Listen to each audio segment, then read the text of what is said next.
فاسعوا إلى ذكر الله وذروا البيع ذلكم خير لكم إن كنتم تعلمون صدق الله العظيم. واصعا بني بيسر ساما مددي قبلي مددي كعبي مددي فقيدا بنا وقال تشتي مددكم يا معين الدين تشتي إنما سيد الصافي كالبني الصلاة والسلام عليك يا رسول الله الصلاة والسلام عليك يا نبي الله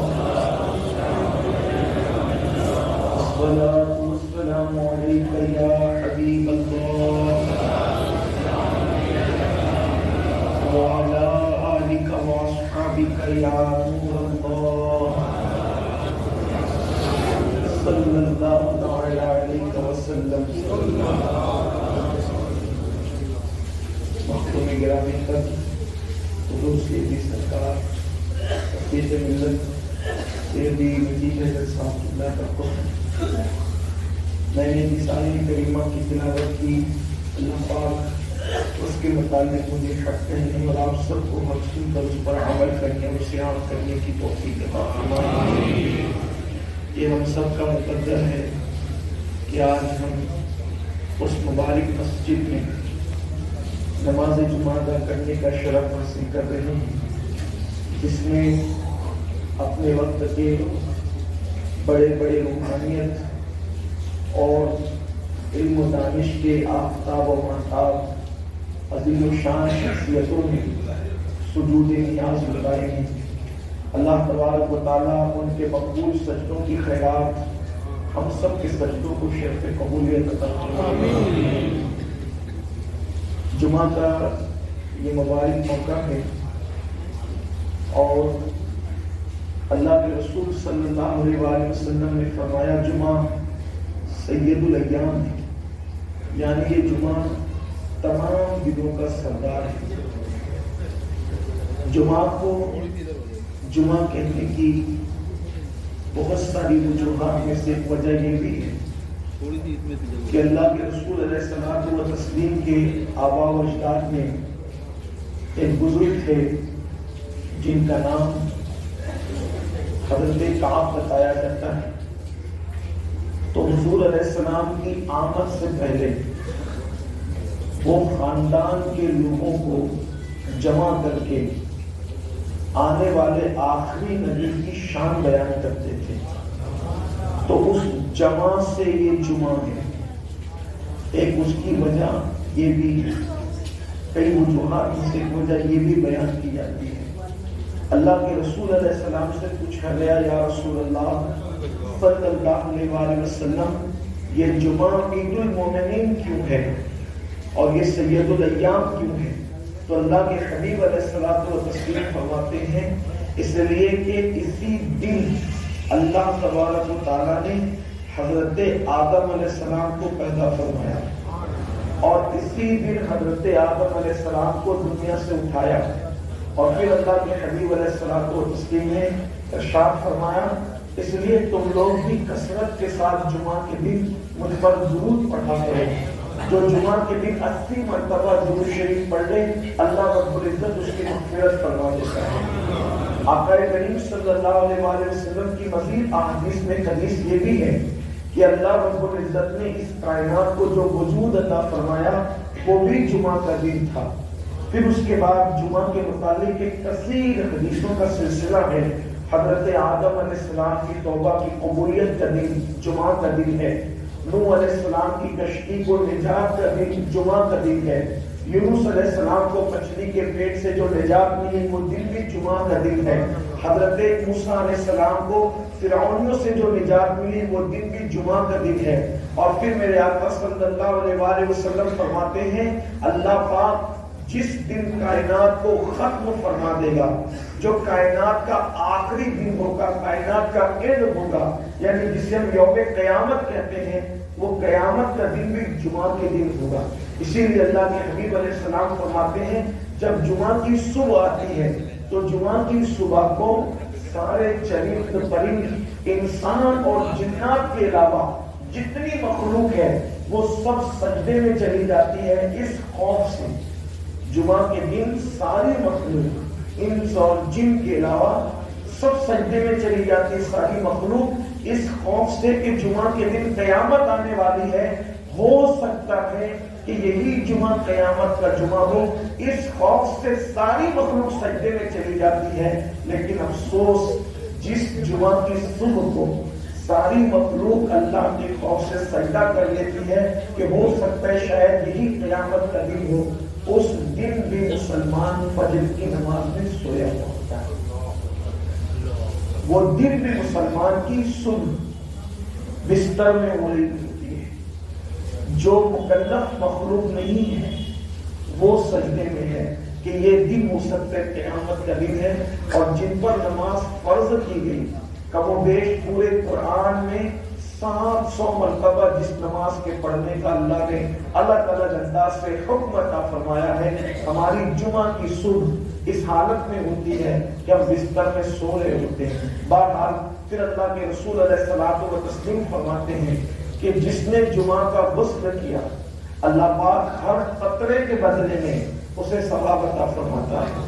بلکہ فقیہ اللہ سمرقندی رضی اللہ تعالیٰ اپنی کتاب میں لکھتے ہیں کہ اللہ کے رسول علیہ السلام نے فرمایا کہ جمعہ کا غسل ترک نہ کیا کرو.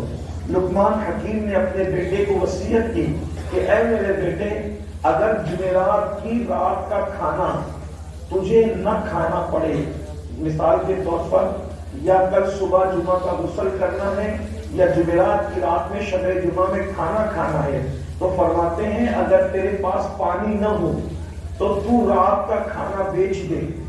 شب جمعہ کا رات کا کھانا بیچ دے، یعنی جمعرات کی رات کا کھانا بیچ دے اور اس وقت تو بھوکا سو جا. لیکن شب جمعہ، یوم جمعہ کا غسل، جمعہ کے دن کا غسل تجھے ترک نہیں کرنا. لقمان حکیم اپنے بیٹے سے فرمایا کرتے تھے. یہ جمعہ کا غسل اتنی اہمیت رکھتا ہے، یہاں تک فرمایا گیا کہ غسل جمعہ کی برکتیں یہ ہے کہ جو اس نیت سے غسل جنابت کرے کہ اس کی نگاہ جھک جائے اور وہ اپنی اہلیہ کو بھی یہ موقع دے کہ وہ غسل جنابت کرے جمعہ کے دن، تو اللہ تبارک و تعالیٰ اس کے غسل کے ہر قطرے کے بدلے میں اس کو 1 سال کی عبادت کا ثواب عطا فرماتا ہے. غسل جمعہ کی برکتیں یہ. پھر اس نے جو ہے وہ عطر لگایا اور عطر لگانے کے بعد مسجد میں آیا اور اذان سے پہلے آیا.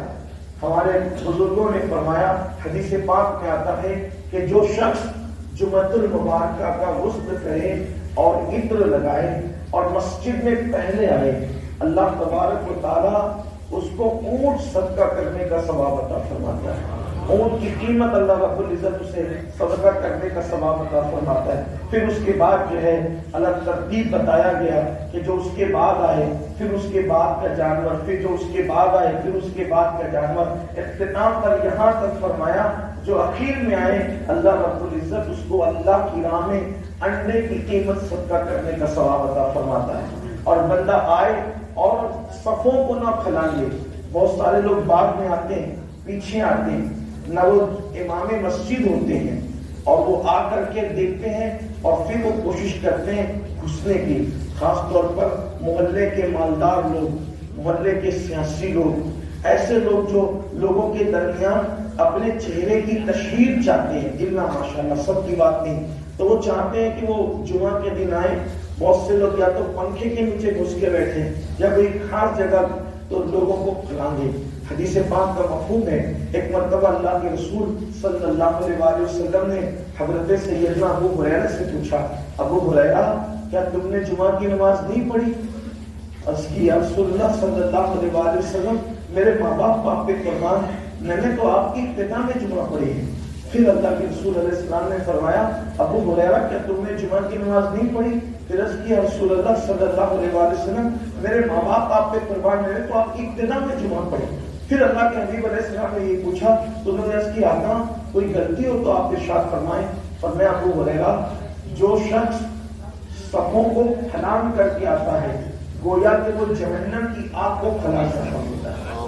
بہت سارے لوگ لوگوں کی پھلان کر آتے ہیں اس لیے اچھا کچھ لوگ ایسے بھی ہوتے ہیں آئیں گے پہلے مسجد میں لیکن وہ دیوار کا کونا پکڑ کر بیٹھ جاتے ہیں، اسی طریقے سے پنکھے کے نیچے بیٹھ جاتے ہیں یا اپنی پسند کی جگہ بیٹھ جاتے ہیں، پیچھے بیٹھتے چلے جاتے ہیں، آگے نہیں آتے۔ آداب مسجد یہ ہے کہ جب مسجد میں آؤ تو جہاں جگہ خالی ہو پہلی صف میں بیٹھتے رہو، آگے کی صف پہ بیٹھتے رہو، اور یہاں تک فرمایا کہ اگر لوگوں کو صف اول میں بیٹھنے کا پتہ چل جائے کہ صف اول میں بیٹھنے کی فضیلت کیا ہے تو پہلی صف میں بیٹھنے کے لیے مسجد میں تلواریں چلنے لگے، لوگ پہلی صف میں بیٹھنے پر اتنی سخت کریں۔ اور ایک مقام پر فرمایا کہ اگر پہلی صف میں بیٹھنے کا لوگوں کو شرف پتہ چل جائے، فضیلت پتہ چل جائے تو مسجد کے اندر لوگ قول اندازیاں کرنے لگے کہ پہلی صف میں کون بیٹھے گا۔ لیکن کتنی افسوس کی بات ہے کہ ہم جہاں جاتے ہیں ہر جگہ آگے رہنے کی کوشش کرتے ہیں، لیکن مسجد کے اندر اگر صف کھڑی بھی ہو جائے، نماز بلکہ جماعت کھڑی ہو جائے اور صف میں جگہ خالی پہ دوسرے کو بولتے ہیں تو آگے جا تو آگے جا، یاد رکھیے آؤ تو پہلے اگلی صفوں میں بیٹھو۔ تو فرمایا گیا کہ جس نے مسجد میں حاضری دی جمعہ کے آداب بجا لائے اور پھر اس نے جو ہے وہ فضول گوئی نہیں کی، فضول بات نہیں کی، بلکہ مسجد میں اللہ کا ذکر کرتا رہا، اور پھر جب وہ جمعہ کی نماز پڑھتا ہے تو جمعہ کی نماز پڑھنے والے سے اللہ کی رحمت پکار پکار کر کہتی ہے اے بندے تو نے جمعہ کا حق ادا کیا ہے، اب تو جو مانگے گا اللہ تجھے عطا فرمائے گا۔ اور یہاں تک فرمایا جاتا ہے کہ جب بندہ اس آداب کے ساتھ جو جمعہ کے آداب ہیں وہ ادا کر کے جمعہ لوٹتا ہے تو فرشتوں کو کہا جاتا ہے اس کے گھر لوٹنے سے پہلے اعلان کر دو کہ اللہ رب العزت نے اس کو گناہوں سے ایسے پاک کر دیا جیسے وہ آج ہی اپنی ماں کے شکم سے پیدا ہوا ہے۔ یہ جمعہ المبارکہ کی برکتیں ہیں، اور الحمدللہ علی احسانہ آج اللہ رب العزت نے جمعہ کا دن بھی ہمیں اپنے مرشدوں کے قدموں میں جو ہے حاضری کا شرف عطا فرمایا ہے۔ اور یہاں تک حدیث پاک میں آیا کہ جو جمعہ کے دن اپنی ماں یا اپنے باپ کی قبر پر حاضری دے، جب وہ مر جائے گا، اس کا انتقال ہو جائے گا تو فرشتے اس کی قبر کی زیارت کو آئیں گے۔ اس لیے جمعہ المبارکہ کے دن ان چیزوں کا اہتمام کرنا چاہیے، اور جو جمعہ کی حرمت کی وجہ سے، جمعہ کے احترام کی وجہ سے اپنے گناہوں کو اپنے آپ کو گناہوں سے بچاتا ہے، گناہوں سے محفوظ اپنے آپ کو رکھتا ہے، اللہ تبارک و تعالیٰ اس سے اپنی رضا کا اعلان فرماتا ہے، اپنی افسوس سے خوشی کا اعلان فرماتا ہے۔ میرے آقا صلی اللہ علیہ وسلم کے دیوانوں، لیکن کتنے افسوس کی بات ہے کہ جمعہ آتا ہے پھر ہم انتظار کرتے ہیں۔ کیا انتظار کرتے ہیں؟ ابھی تو پہلی اذان ہوئی ہے، جب دوسری اذان ہوگی تب جائیں گے، ابھی تو امام صاحب بیان کر رہے ہوں گے، جب امام صاحب کا بیان ختم ہوگا تب جائیں گے۔ یاد رکھیے کہ میرے آقا صلی اللہ علیہ وسلم کے اصحاب اور اصحاب کے بعد سے لے کر تابعین، تبع تابعین، ائمہ مجتہدین کی ادوار آپ دیکھیں، اور بعد کے سارے صالحین کی زندگی آپ دیکھیں کہ وہ کوشش کرتے تھے کہ جمعہ کی اذان مسجد میں سنیں۔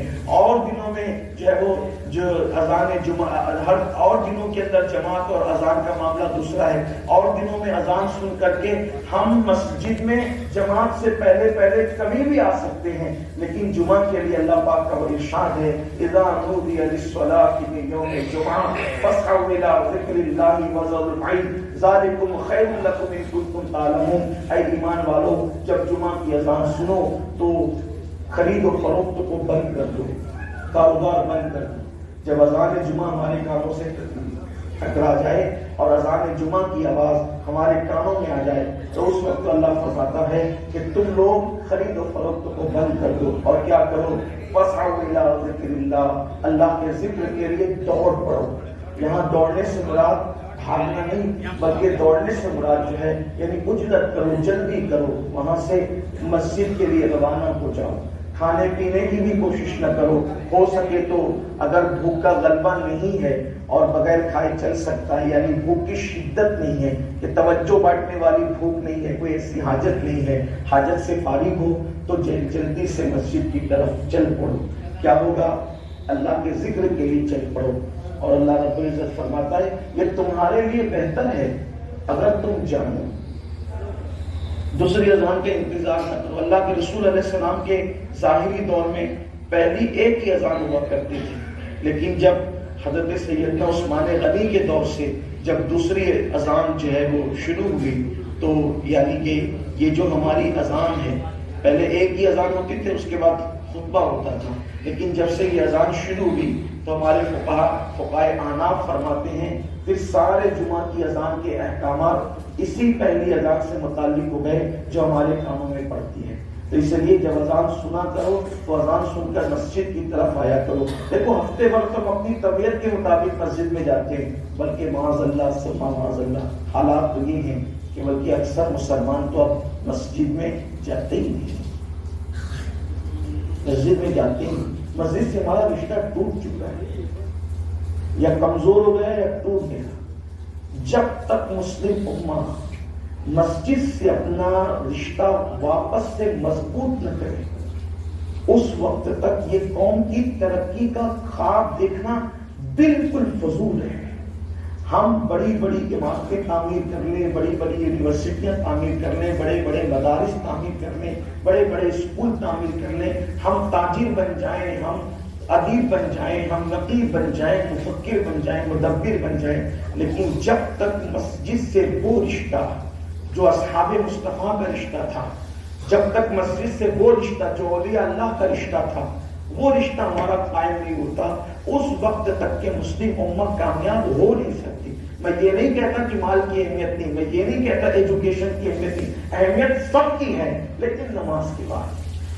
سرکار غریب نواز رضی اللہ تعالیٰ کا مہینہ چل رہا ہے، سرکار غریب نواز رضی اللہ تعالیٰ فرماتے ہیں میں نے اپنے مرشد خواجہ عثمان ہارونی سے سنا، وہ فرماتے تھے امت اس وقت تک تباہ اور برباد نہیں ہوگی جب تک کہ وہ 3 چیزوں کی مرتکب نہ ہو جائیں۔ اس میں سے آپ نے فرمایا پہلی چیز، جب یہ قوم نمازوں کو ضائع کرنے لگے گی تو اللہ تبارک و تعالیٰ اس قوم کو تباہی کے دہانے پر پہنچا دے گا، اس قوم کو بربادی کے دہانے پر پہنچا دے گا۔ فقیہ ابواللیث سمرقندی رحمۃ اللہ علیہ اپنی کتاب میں لکھتے ہیں، فرماتے ہیں کہ اللہ کے رسول علیہ السلام تو اپنے صحابہ کرام کو بالخصوص حضرت ابو ہریرہ سے مخاطب ہو کر فرماتے ہیں اے ابو ہریرہ جو نماز نہیں پڑھتا اس کے قریب بھی مت بیٹھا کرو، اس لیے کہ بے نمازی پر مسلسل اللہ کی لعنت برس رہی ہوتی ہے۔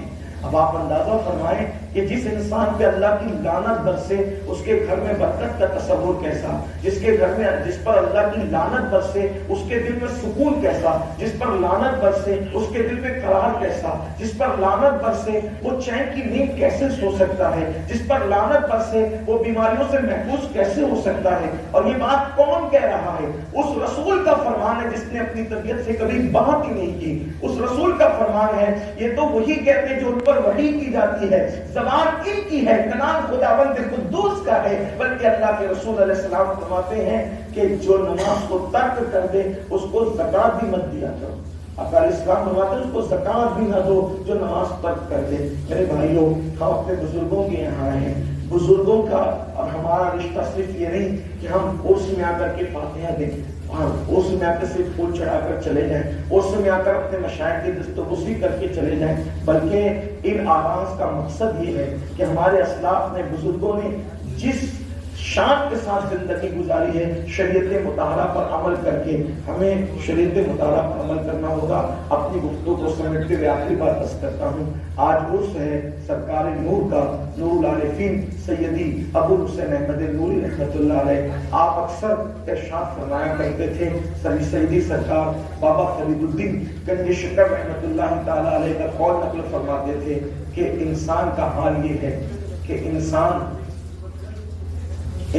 اگر ذلت سے گرتا ہے تو وہ طریقت پر آتا ہے، اور جب طریقت سے گرتا ہے تو وہ شریعت پر آتا ہے، اور جو شریعت سے بھی گر جاتا ہے تو اس کا ٹھکانہ سوائے جہنم کے کچھ اور نہیں ہے۔ ظاہر سی بات ہے ہم طریقت میں تو کامل نہیں ہیں، ہمارا کوئی مقام تو نہیں ہے۔ اب آپ بتائیں کہ اگر ہم شریعت پر بھی عمل پیرا نہ ہوں تو ہمارا ٹھکانہ جہنم نہیں ہوگا تو کیا ہوگا، اور جہنم کی عذاب سے ہمیں کون بچا سکتا ہے؟ اللہ پاک ارشاد فرماتا ہے ان عذاب ربک لواقع ما له من دافع، کہ بے شک تیرے رب کا عذاب واقع ہو کر رہے گا، اور جب اللہ کسی پر عذاب نازل کرنے کا فیصلہ کر لے تو دنیا کی کوئی طاقت اللہ کے عذاب کو دفع نہیں کر سکتی، اللہ کے عذاب سے بچا نہیں سکتی۔ اللہ کے رسول علیہ الصلوۃ والتسلیم فرماتے ہیں کہ جہنم کے اندر ایک وادی ہے، جہنم میں ایک وادی ہے، اور جہنم کی اس وادی کی کیفیت یہ ہے کہ ایک دن میں جہنم 5 مرتبہ جہنم کی اس وادی کا حال یہ کہ جہنم ایک دن میں 5 مرتبہ اس جہنم کی وادی سے پناہ مانگتا ہے، اور اس جہنم کی وادی کی گرمی اور حرارت کا عالم یہ ہے کہ اگر اس کے اندر پہاڑ ڈال دیے جائیں تو پہاڑ بھی پگھل جائیں۔ وہ جہنم کی ایسی خطرناک وادی ہے۔ تو صحابہ کرام نے پوچھا یا رسول اللہ اس وادی میں کون داخل کیا جائے گا؟ تو میرے آقا علیہ السلام فرماتے ہیں 2 لوگ اس میں داخل کیے جائیں گے، جس سے جہنم بھی 5 مرتبہ ایک دن میں پناہ مانگتا ہے اور جس میں پہاڑ بھی پگھل جائیں، اس جہنم کی وادی 2 لوگوں کا ٹھکانہ ہے۔ نمبر 1 جو حرام لقمہ کھاتا ہے وہ اس میں داخل کیا جائے گا، اور نمبر 2 جو نماز کو ترک کرتا ہے، نماز کو ضائع کرتا ہے، وہ اس میں داخل کیا جائے گا۔ کیا آج کا دن وہ دن نہیں ہے کہ سرکار نور العارفین سر سیدی سرکار نور ابو الحسین احمد نوری رحمۃ اللہ علیہ کے عرس میں ہم یہاں سے جمعہ کے دن یہ عہد کر کے جائیں کہ آج کے بعد ہماری زندگی کی کوئی نماز ترک نہیں ہوگی۔ ہم تو سر میں درد ہوتا ہے تو بھی نماز چھوڑ دیتے ہیں، ہم تو بچہ بیمار ہوتا ہے تو بھی نماز چھوڑ دیتے ہیں، ہمارا حال یہ ہے میرے بھائیوں۔ لیکن اللہ کے رسول علیہ السلام کی زندگی کا وہ خوبصورت لمحہ بھی صحابہ کرام نے بیان کیا کہ اللہ کے رسول صلی اللہ علیہ وسلم جب مرض وصال میں تھے اور بظاہر اللہ کے رسول علیہ الصلوۃ والتسلیم پر ایسا وقت آیا کہ حضور علیہ السلام مسجد تک چل کر اپنے قدموں پر نہیں جا سکتے تھے، تو اللہ کے رسول علیہ الصلوۃ والتسلیم نے 2 صحابہ کے کندھوں پر اپنا ہاتھ رکھا اور 2 صحابہ کے کندھوں کا سہارا لے کر اس شان سے اللہ کے رسول مسجد کی طرف تشریف لے گئے کہ حضور علیہ السلام کے قدم زمین سے مس ہو رہے تھے، اس شان سے اللہ کے رسول علیہ السلام مسجد کی طرف تشریف لے گئے۔ لیکن کتنے افسوس کی بات ہے، اسی رسول کی ماننے والی قوم طاقت ہے، قوت ہے، گھنٹوں گھنٹوں ہم کھڑے رہ کر کے باہر بات کر سکتے ہیں، لیکن جب مسجد میں آنے کا وقت ہوتا ہے تو کوئی نہ کوئی بہانہ تراش لیتے ہیں۔ یاد رکھیے اپنے جیسے انسانوں کے سامنے بہانہ تراش لینا آسان ہے، لیکن اللہ کی بارگاہ میں کسی کا کوئی بہانہ نہیں چلے گا۔ نماز کے لیے حکم یہ ہے کہ اگر آپ کھڑے ہو کے نہیں پڑھ سکتے تو بیٹھ کر پڑھیں، بیٹھ کے بھی نہیں پڑھ سکتے تو لیٹ کر اشاروں سے پڑھیں، لیکن نماز ضرور پڑھیں۔ سرکار غریب نواز فرماتے ہیں نماز اللہ اور بندے کے درمیان ایک راز ہے، جب بندہ سجدے میں جاتا ہے تو اللہ اور بندے کے درمیان سے سارے حجابات اٹھا دیے جاتے ہیں، اور اللہ کے رسول علیہ الصلوۃ والتسلیم فرماتے ہیں قیامت کے دن سب سے پہلے نماز کے بارے میں پوچھا جائے گا۔ اگر نماز کا معاملہ انسان کا کلیئر رہا تو سارے معاملات اس کے آسان ہوں گے، اور اگر وہ نماز ہی کے معاملے میں پھنس گیا تو پھر قیامت کے دن سوائے اس کی ناکامی کے کچھ اور نہیں ہوگا۔ اس لیے ہم قیامت پر یقین رکھتے ہیں، آخرت پر یقین رکھتے ہیں۔ آئیے آج عہد کیجیے، بڑا خوبصورت موقع ہے، ہمارے زمین کے اندر کے مشائخ اور بزرگان دین بھی روحانی طور پر ہمارے درمیان موجود ہیں، اور زمین کے اوپر جو مشائخ ہیں، شہزادگان ہیں، الحمدللہ وہ بھی سلامت ہے۔ اللہ ان سب کو عمر خضر عطا فرمائے۔ ایسے خوبصورت ماحول میں ہم اپنے گناہوں سے اللہ کی بارگاہ میں توبہ کریں اور دعا کریں کہ اللہ ہمیں اور ہماری نسلوں کو نماز کی توفیق عطا فرمائے۔ اور آج کے بعد جب اپنے شہروں میں، اپنے علاقوں میں جمعہ کی نماز پڑھیں تو کوشش کریں اذان جمعہ سے پہلے مسجد پہنچے تاکہ ہم اللہ کو راضی کر سکیں۔ قوت القلوب میں شیخ ابو طالب مکی رحمۃ اللہ علیہ لکھتے ہیں کہ جمعہ کے وقت، جمعہ کے دن ایک گھڑی ایسی ہے، حدیث پاک میں آتا ہے کہ اس وقت جو دعا کی جاتی ہے وہ رد نہیں ہوتی، اور فرمایا کہ اذان اور اقامت کے درمیان کا جو وقت ہے اس وقت کی دعا کو وہی درجہ حاصل ہے جو شب قدر کی دعا کو درجہ حاصل ہے۔ اس لیے اس وقت کو ضائع نہ کیا کریں، اس وقت مکمل دعا میں گزارا کریں۔ اللہ تعالیٰ ہم سب کے حال میں رحم فرمائے۔ دوران گفتگو کوئی غلطی ہو تو دفعات معاف فرمائے۔ استغفر اللہ ربی من کل ذنب و اتوب الیہ وما علینا الا البلاغ۔